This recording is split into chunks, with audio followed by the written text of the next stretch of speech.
Oh.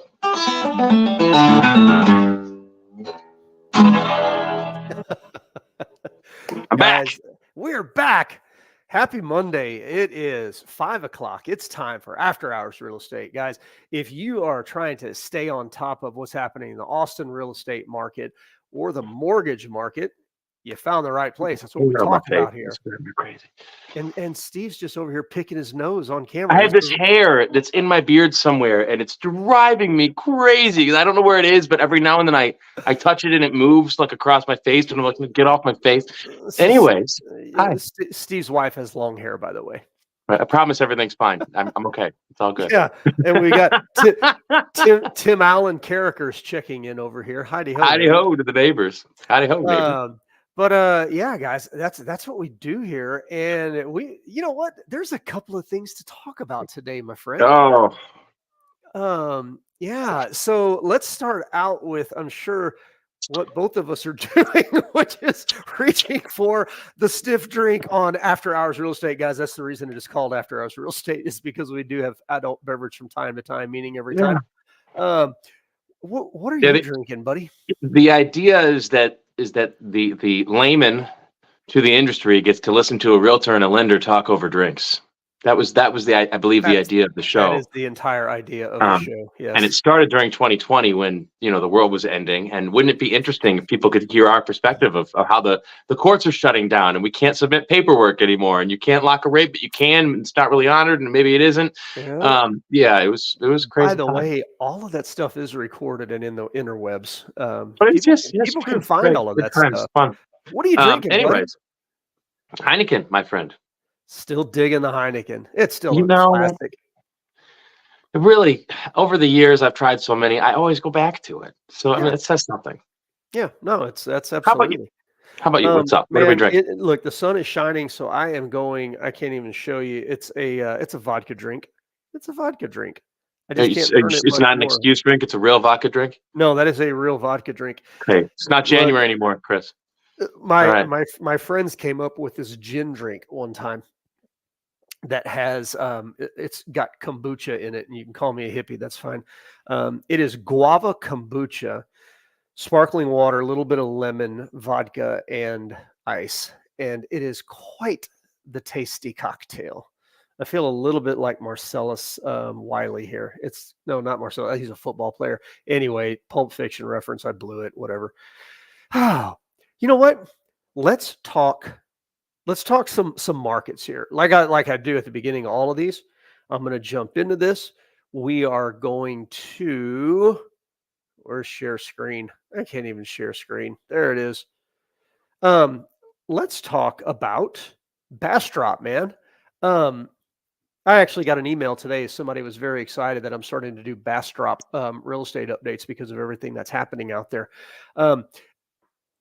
I'm going to lead off with move-in ready homes. There's only 105 of them on the market. This in parentheses is last month. I'm starting to track that a little bit better. But can you for everybody else watching? Okay, so we got 105 move-in ready homes. Yep. What was it a few years ago? What was it like back in like 2015 or something when the market was? I don't know. It's never normal. That's a great question. And I really would have to go back and look at that because Bastrop. Okay, fine. Does this seem high or low? This is low. Okay. And that's my overall thing. So here's what I do know. Last year, Bastrop had over 1,500 sales. Okay. And that's in a bad year. That's 2023. Interest rates were high. 1,500 sales. Okay. So you only have 105 move-in ready. Right. I get it. Okay. All right. We have 112 under contract, and that's up from 88. 216 active listings, right? So and you and I both know it takes about 30 days to close them. Well, now is that the average though? Because no. Does that factor in? This is the number. Well, okay, fine, but if under contract 112, what does that mean? I can't take that times 12, can I? And then predict accurately, extrapolate what you would expect at the end of the year. Because if you were working with a lender like me, I would say, look, just give me 30 days. I promise we're not going to have any any kind of crazy, emotions during this, right? At least not from my side of things, right? Yeah. You give me less days than that, I promise it's going to be stressful, right? But there are other lenders, and I'm not going to say any of their big bank names, but they're notorious for closing in 90 to 120 days after saying that we'll be lucky if we can do it. And I don't know, not great customer service. So I guess my question is, if I'm looking at under contract 112, is there any number of the average days it takes to close that I could use to extrapolate how many closings to expect over the year? Or is that not something you'd be able to do? Yes and no. But see, here's the problem with that. 112 under contract. We saw 88 in January. Okay. Or actually, that's fluctuate, right? I was thinking that as I asked the question. Coming out of Christmas, yeah. Here's the thing, though, and this is what I was going to talk about in Bastrop. With 111, over half of the inventory being builder inventory. Okay, under contract could mean a number of different things. If it's a move-in ready home, yes, it's 30 days roughly for escrow. If it's a builder home, somebody could be under contract for 4 months. Okay, so this number is a little bit inflated. This number is inflated, the 112. I'll say that. But also think about it this way: we're up from 88 to 112. 88 was that Christmas time frame that was under contract, which people are usually trying to get deals, or you've got investors going under contract. What I want to say about this anecdotally is 112 under contract in January. That's a pretty good month considering what we saw in December. Usually January is a little bit below December, just from the perspective that everybody shelled out all their money during Christmas. They don't have any savings. They're not buying. We had a much busier January than we did in December. And why? Do you want to remind everybody? Well, what was that? You want to remind everybody why? Why we had a much busier because the rates got better. Right. At least that's what I think. After Thanksgiving, absolutely. Yeah. Everybody. All of this is opinion. I'm one mortgage shop. I'm not the average mortgage shop. You know what I mean? I can't speak for all, but man, it's we had a great. We've so far. We've had a great January. I guess not so far. And by the way, on these numbers, and Steve, I'm glad you're talking, because the next thing I'm going to add on this is I'm going to add a 1-year rolling average of these numbers at the bottom. That's really good content. Yeah, man, that would be so nice. Yeah, that would be so nice. So yeah, and a couple of other things that are happening right here. Okay, average days on market, and this is the average days on market is going down. We're down 10. We're down almost 10%, right? That's significant, I think. But again, it's done now. We'll see. I want to see in 2 months what it looks like. Yep, and that's what I was just going to say. But because of what we're going to talk about on the show, that could change. Average sales price is stable. We'll call it. It's down $1,000. If it moves $1,000 in a month, it's not a big deal any direction. So I'll say average sales price is stable out there. Closed in the last 30 days, up about 5%. Well, about 7%. Okay, that's fine. Nothing major.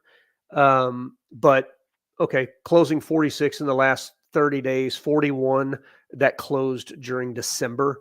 Okay, I would say I'm a little shocked again that we're a higher number than we did in December. But again, going back to interest rates, that's why. So anyway, just a real quick update on Bastrop. Have you driven out to Bastrop lately? No, I have not. Man, it's been a long time. Yeah, it's pretty crazy what's going on out there just in terms of the home builds. And I mean, look, Elon is changing the complete face of Bastrop, Texas. Just changing it. I don't say for the worse either, because one thing, they're putting so much money into the downtown area, into the Riverwalk area, into parks and stuff like that. Bastrop's a really cool place to go hang out. I mean, if you haven't been there, dude, take a roll out there on a Saturday or a Sunday afternoon. Go eat at there's a little cafe there. I think it's called Mimi's. We go out there all the time. There. So I said I haven't been there in a while, but we go camping a lot. Oh yeah. But when I say I haven't been to Bastrop, look, I haven't driven down. I go straight to a Jellystone and stay there the whole time. Right. So you know what I mean? It's like I haven't really stayed. I haven't really explored or looked around. I do the kid thing in the water park, and we keep the blinders on. You know what I mean? It's and then we're just trying to like chase after our other one the whole time, make sure he's okay. So I haven't really explored. When I was before kids, we went out a lot that kind of stuff.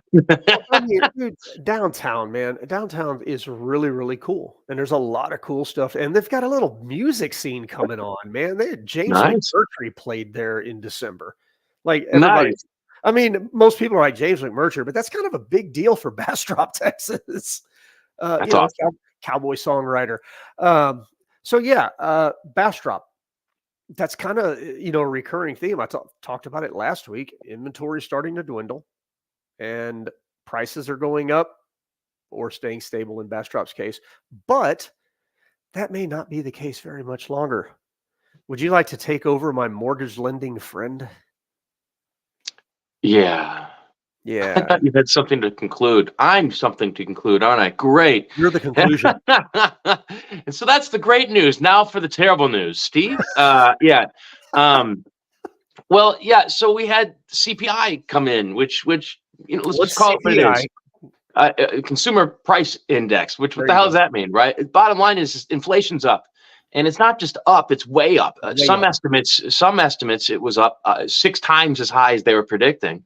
The main consensus is that we would be going up about 0.1%. And you want some inflation, right? Our goal is to have about 2% of inflation a year. And to some people, this may come as a shock, but the Fed's job is not to lower prices. Their intention is not to bring prices back down to where they were. They don't care about that at all. They were never, ever, ever going to do that as one of their things. All they care about is getting inflation to get down to 2%, increases of 2% or less per year. They never wanted to lower inflation, disinflation or de-inflation rather. Anyway, so the inflation came back and it came roaring back. It appears as though if the inflation stays on its trajectory, let's put it this way: in the last 5 months, the CPI has been announced 5 times. Yep. And we've gone from 0.1 to 0.2. Then last month it was 0.3. And now this month it's 0.4.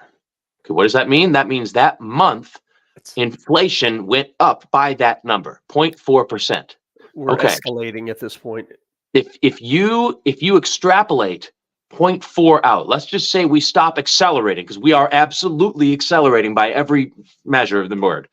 But let's just say it stopped and we just stuck right where we were, right? And we did 0.4. You do 0.4 times 10, we're already at what 4%, plus another 0.4 and 0.4. So 4.8% inflation, we're almost at 5.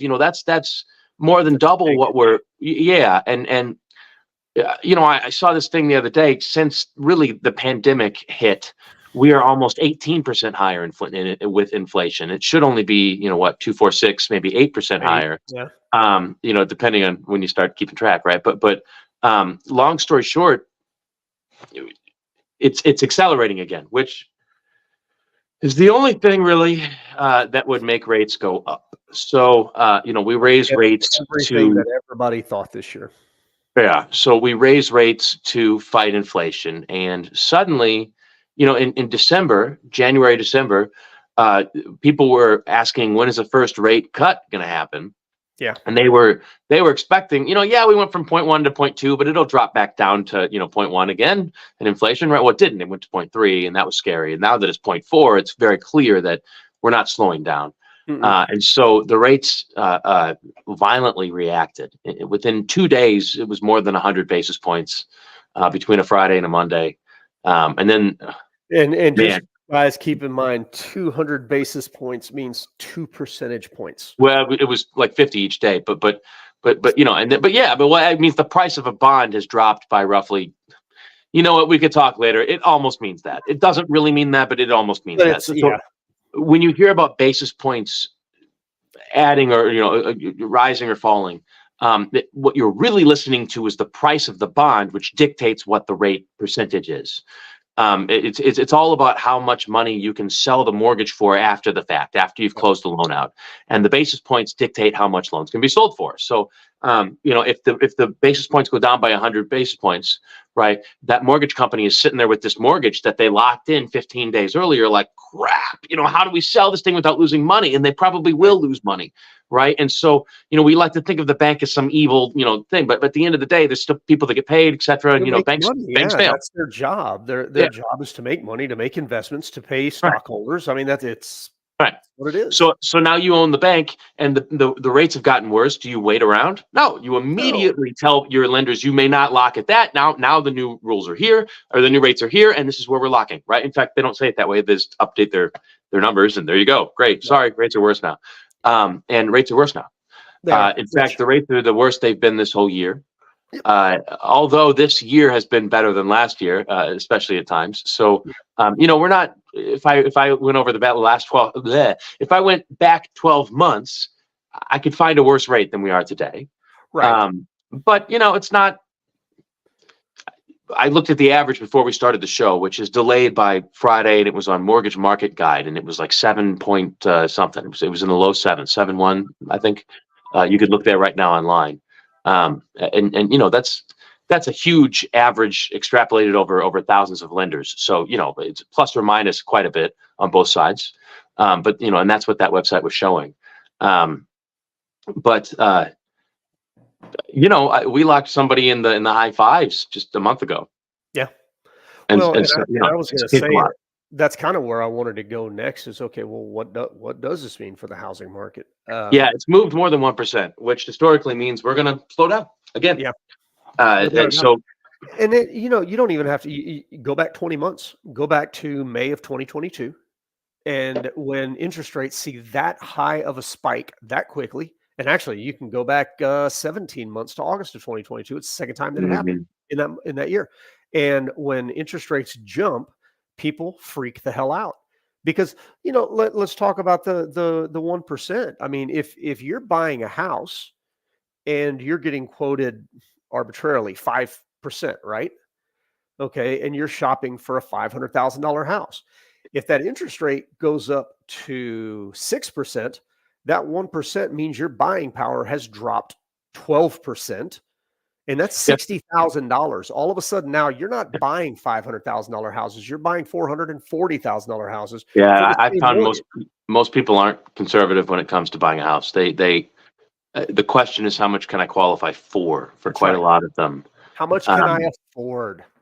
Not correct. How much can I budget correctly for? How much can I get? And that's I mean, hey, that's an important question. I want to know. Right. I would like to know that answer. But when that's the only question, then, a change in the market like that can severely affect your purchasing power. And like you just said, if you're under contract, that's for a lot of people, that's the kiss of death right there. But also the other perspective is just a frustrating one from where I am. I'm dealing with this person. We're best friends, right? Everybody's happy dory, hunky dory, whatever, happy. And suddenly the market shifts, and I make a phone call like, hey, we weren't locked in. I told you we can't lock in until you get a contract. Now you're shopping and blah, blah, blah, whatever. And all of a sudden they're like, well, I think we're gonna have to shop other lenders, right? And yeah, but think of it the other way. I make a phone call and rates are better. Yeah. Right. And they've gone in the other direction. It's like, oh God, Steve, you are the best. Yeah. And I just, it's so funny to me, but it's an emotional thing buying a home. So I understand that, but from a lender's perspective, when the rates get worse, it's just, you dread that Monday. Yeah, dude, it's not good. More than most Mondays. Yeah. Yeah. And I mean, that's here's the thing, right? And looking back at what happened in 2022, okay. Well, some parts of Austin dropped 15% home values in 2022. They were all recovered. I think I'm down at least 20% from my max of my house. Well, that's also 3 years ago. Sure. Yeah. But anyway, so if I bought back then, I'd be pissed today. That's for sure. Yeah, that's without a doubt. Well, unless you didn't have anywhere to go, and then what does it matter? And the other side of that is that if I bought back then, my rate would have been not where it is right now, right? It would have been lower. Yeah. And so you would have bought right now, do a higher payment, lower. I don't know, Peter or Paul, I guess, unless you need to sell. But okay, we can get into that later. So yeah. What were you saying? Moving on. I was just, I'm just kind of looking. Okay, we have recent history to tell us what's going to happen here. And Inflation's going to go out of control. I'm sorry. Is that what you think? Well, inflation's going to go out of control, but it's also, we're about to lose value in homes. And the You think so? thing is, oh yeah, we are. I mean, hell, it happened in 2022. Why would it not repeat itself when we have the exact same environment with But what is inflation, Chris? Do you want a textbook definition, or do you want what I mean, do you think inflation applies to the price of a home? Absolutely. So right now, we're gonna go back to the beginning of COVID here, okay? I'm fidgeting with the bottle cap and I keep dropping it. If you go back to the beginning of COVID and you look at the value of food, well, today we're what 30-something% higher across the board for food. At least for the cost of food. Why would you expect with that the prices of homes would fall? That's a hell of a question. That really is a hell of a question. And here's the real question. Is it food that's become more expensive, or is the dollar that's become less valuable? Yes. So the dollar becomes less valuable. The dollar is less valuable is what it is. Right. Well, it is. We've got almost 17 point something % inflation since then. So yeah, it is.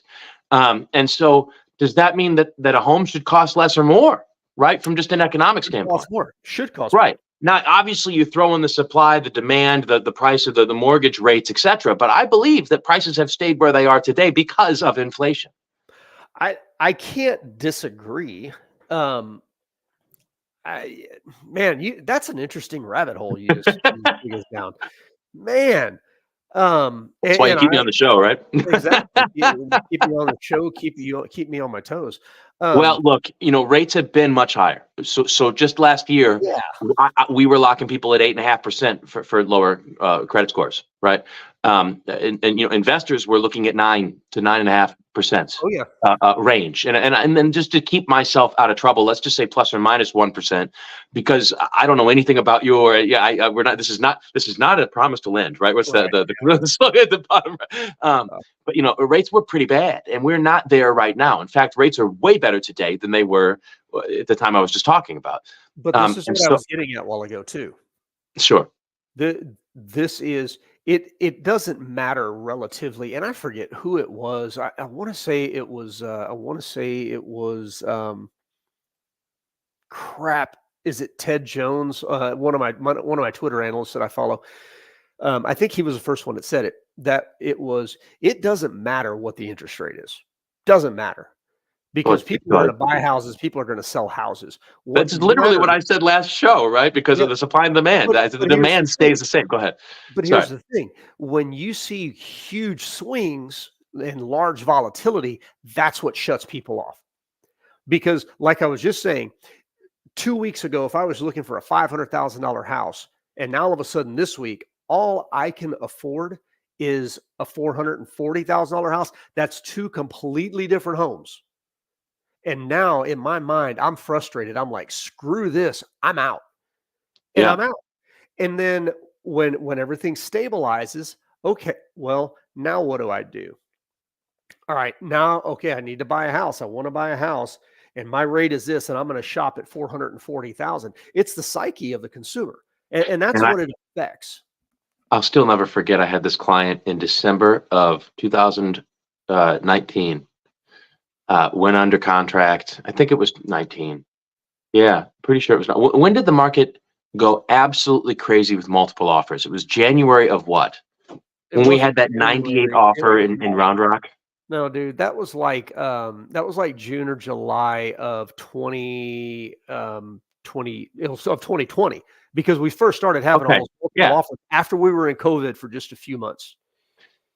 Okay, so I think it was that December. They went under contract for like $270,000, like 4-bedroom Round Rock home, and I was going to get them in for like a 3-point-something% interest rate, and they had a bad inspection. They didn't like the inspection, so then they canceled the contract, and then the rates started going up, and it knocked them out of the market.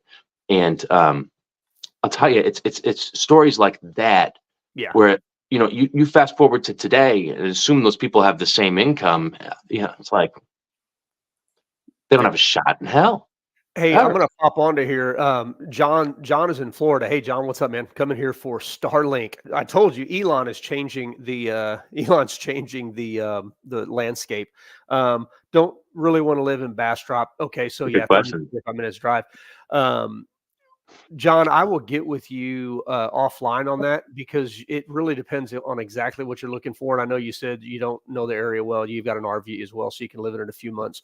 Um, the biggest thing is if you're looking for leases for an RV, yeah, those are pretty hard to come by. If you're looking for a lease of a home, yeah, that's not as difficult. We can do that. But He's I got just his own RV. You mean parking it someplace? that's what I thought, like an RV Okay. pad. And yeah, those are fairly hard to come by. You're probably going to drive every bit of 45 minutes just for an RV site. But like I said, we can hook you up on that. So There's a brand new RV site out here in Lago Vista. It's not too pretty, but it's that's it's right further on the than side of the highway. 45 minutes. That is further than 45 minutes, my friend. I suppose that's true. That's true. That's true. That's very, very true. Where would you Smithville's say probably a 2 to pretty 5 good one. acres, man? Smithville. Smithville? Yeah, potentially 45 minutes. Oh man, Smithville, potentially LaGrange. That's getting farther out, but your what it buys you is going to is going to be a lot more. I don't think you can get. I'm trying to think. LaGrange is probably 45 minutes from the airport. So yeah, that's probably going to be the extent of it. But I mean, you've got a whole corridor up in there. Call it from uh, Harwood, which is south of Smithville, up through Smithville, up to Page, Brenham, and out to LaGrange. That whole Winchester, that whole area is going to be a pretty good option for you if you don't want Bastrop. All of that stuff is east of Bastrop, by the way. More land, the better right now, man. The triangle, the trifecta. That's Right? right. Explain That's the triangle. What, the triangle in Texas? Yeah.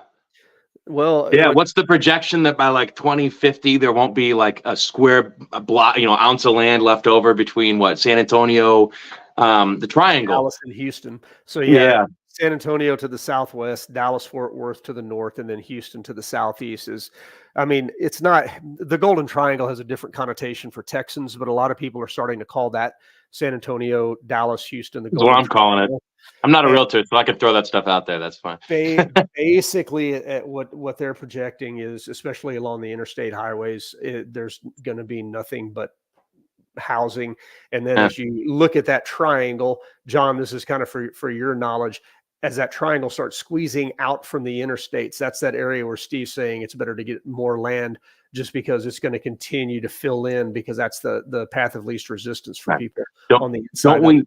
Don't we have like a future Disneyland coming or something? Another like Dude, I've heard that Disney was looking for land up around Gerald, and then somebody said Waco. I don't know. Quite frankly, I've heard they're not doing so well right now. So maybe that's put on hold. Yeah, they've shaken stuff up. Who knows? Yeah, I'm not. I was excited for it though. But I'm not gonna lie. Yeah. But anyway, John, thanks for reaching out, man. Welcome to Texas when you get here. That was a great question too.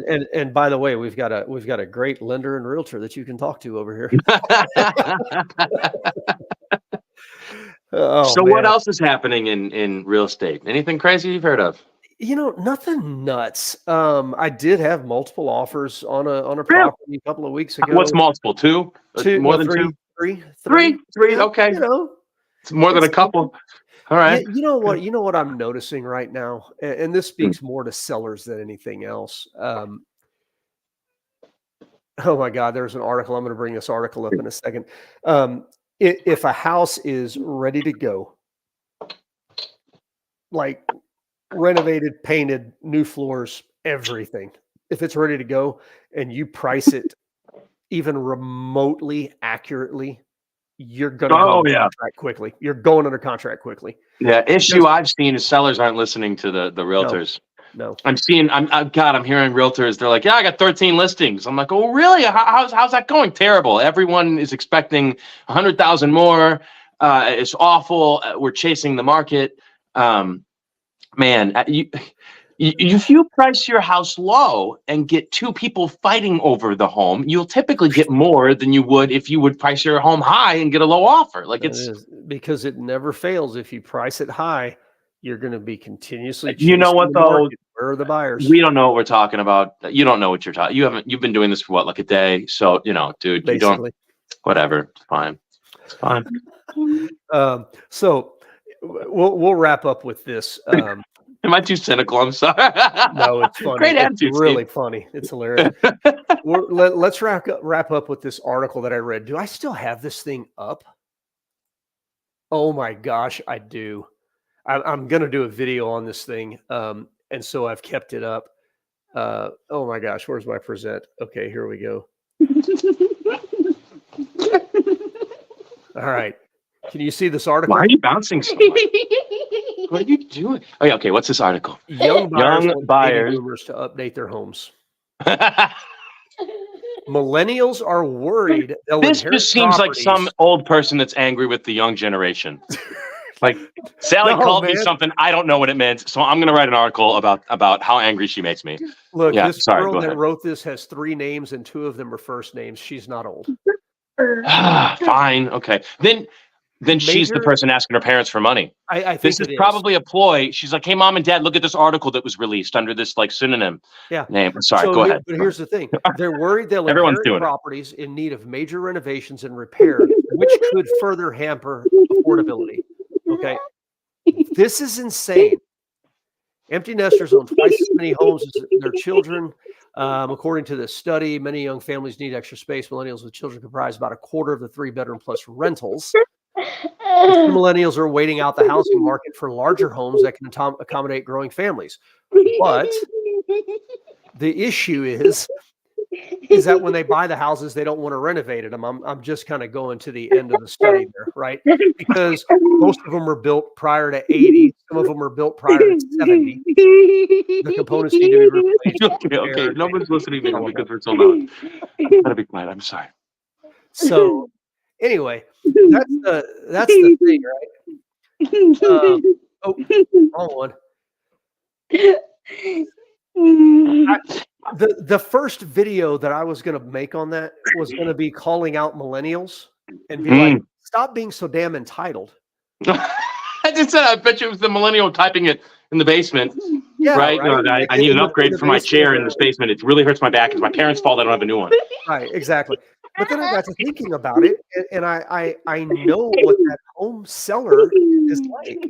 Right, the home seller may not have done anything to their house in the last 20 years, and by anything, I mean they may not have seen it in 20 years. So, when it comes to, I'm seeing both sides of that. Is what I'm trying to say. I don't know. Well, I totally get what you're saying. If you are young and you feel like you can't buy a house, give me a call. We will come up with a strategy that does not include a child sticking their finger in your ear. His mother told him what a wet willy was.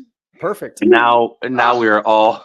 By the way, if you do teach your child what a wet willy is, which I don't advise, but if you do, there's a tiny bit of advice, which is the speed of the wet willy that I also recommend, because when you're driving and your kid goes wet willy and just stabs you in the ear and like, it's a hazard, man. You're like, Jesus, right? And so you got to be careful with that thing. You got to explain the speed of the sneakiness of the wet willy.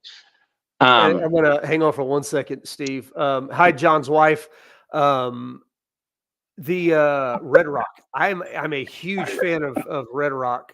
Actually, used to own property between Red Rock and Rosanke. So big fan of that area. Blue Sky Estates, I am not familiar with. I'll have to look that up. I don't know if that's a newer one or an older one. I don't know the area. But anyway, there you go. Yes, speed of the wet willy is key. But here's the thing. It's got to be in and out. Like, you can't just sit there and grind it in the ear.